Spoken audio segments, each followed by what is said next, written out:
Imagine you're browsing a real estate app. You're looking for a new place, maybe a nice two-bedroom apartment, or perhaps a fixer-upper in the suburbs.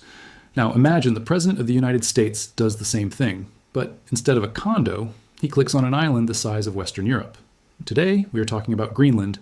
A few years ago, the news cycle exploded when the US expressed interest in buying Greenland. The internet laughed, memes were made, and Denmark politely said, "It's not for sale, please stop asking." But here's the thing. This wasn't just a random tweet. It is actually a geopolitical strategy that dates back more than a century. The US has tried to buy Greenland not once, but 3 times. Why? Is it just because we want more snow? Is it a retirement plan for Santa Claus? Or is there something buried under the ice that could determine the future of the global economy and military dominance? Today, we're putting aside the politics and looking strictly at the facts. What would happen if the stars and stripes flew over Nuuk? What does it mean for the average American's wallet? And why are Russia and China watching this chunk of ice very, very closely? Let's dive in. First, we have to understand that buying land is the most American thing ever. The US didn't just conquer its way across the continent, it bought a lot of it. We bought Louisiana from the French, we bought Florida from the Spanish, we bought Alaska from the Russians for 2 cents an acre, which, by the way, was called Seward's Folly until we found the gold and oil. So, Greenland isn't a new idea. In 1867, the State Department actually commissioned a report on buying Greenland and Iceland. They concluded it would be great for resources. In 1946, right after World War II, President Harry Truman offered Denmark $100 million in gold bars for the island. He saw it as a vital defense point against the Soviet Union. Denmark said no, but they did let the US build a massive airbase there. Fast forward to the modern era, and the idea resurfaced. Why now? Because the world is changing. The ice is melting and the sharks are circling. Why on earth would the US want to take on the responsibility of an island that is 80% covered in ice and has a population smaller than a football stadium? There are 3 main reasons: location, and rare earth minerals. Let's start with the minerals. You're watching this video on a smartphone or a computer. That device requires rare earth elements, things with sci-fi names like neodymium, dysprosium, and terbium. Right now, China dominates the global supply chain for these minerals. If China turns off the tap, the US tech industry, electric vehicle production, and military fighter jet production grind to a halt.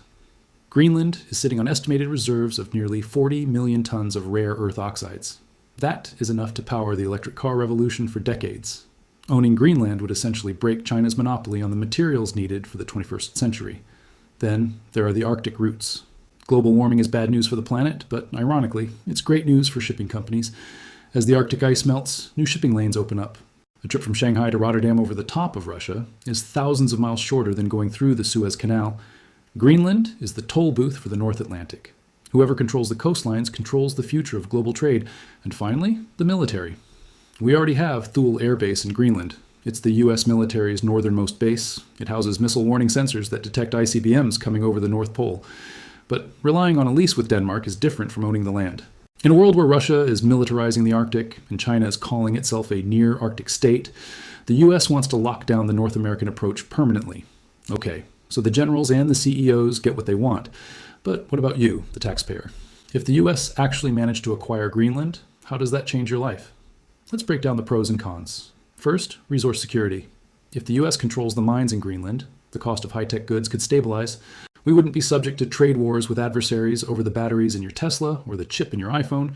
It secures the supply chain for American manufacturing jobs. Second, national security. You probably don't wake up worrying about nuclear missile trajectories, and that's a good thing. Owning Greenland solidifies the buffer zone in the north. It's just like buying the empty lot next to your house, so your noisy neighbor doesn't build a drum studio there. It keeps adversaries far away from the US mainland. Third, the cool factor. Let's be honest. The US map would look impressive. It would be the biggest territorial expansion since the 1800s. American citizens could move to Nuuk, open a coffee shop, and watch the northern lights without needing a visa. Tourism would explode. Now, let's look at the bill. First, the cost.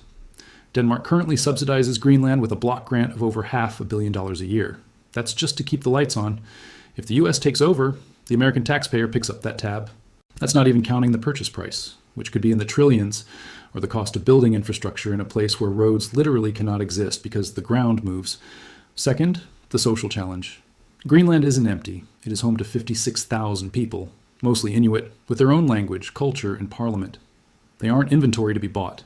Integrating a distinct indigenous population into the US system has, let's just say, historically, the US hasn't always been great at that. Would they become a state, a territory like Puerto Rico? Would they pay federal taxes? It's a bureaucratic nightmare. Third, diplomatic headaches. Buying Greenland would tick off Europe. It would signal that the US is moving away from alliances and toward aggressive expansionism. It might start a new scramble for the Arctic, forcing other countries to militarize their borders. So what happens to the rest of the world if the US flag goes up over the ice sheet? Denmark loses 98% of its territory. They go from being an Arctic superpower to being, well, a very nice small country with great pastries. The European Union loses its foothold in the Arctic, making Europe more dependent on the US for security in the north. Then there is Russia. Russia has more icebreakers than anyone else. They consider the Arctic their backyard. If the US takes Greenland, Russia will feel encircled. We would likely see increased Russian submarine activity in the North Atlantic and a buildup of hypersonic missiles along the Arctic coast. It brings the Cold War back, quite literally, to the cold.